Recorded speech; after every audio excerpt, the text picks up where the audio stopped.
Assalomu alaykum, hurmatli bizni kuzatuvchilar. Mana Andijonda Do'stlik chegarasida turibmiz.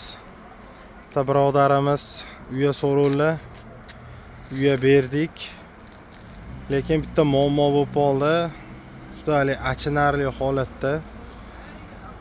O'tkazmadi chegaramiz.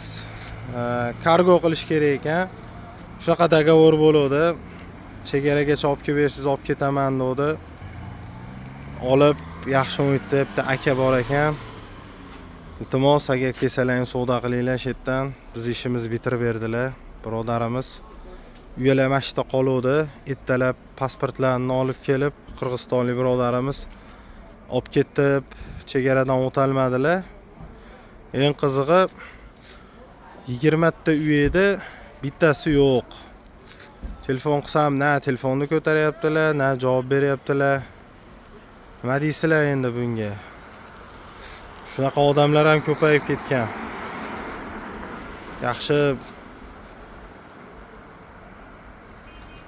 emas.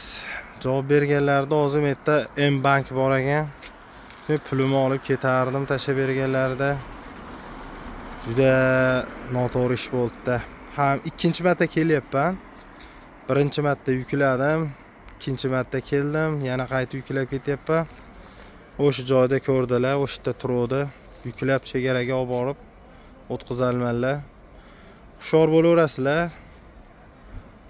Qirg'iz birodarlarimiz bilan aloqa qilayotganda shunaqa ozgina qiliqlari bor ekan. Mayli, nima deymiz endi? Qiyomatda ko'rishamiz aka bilan.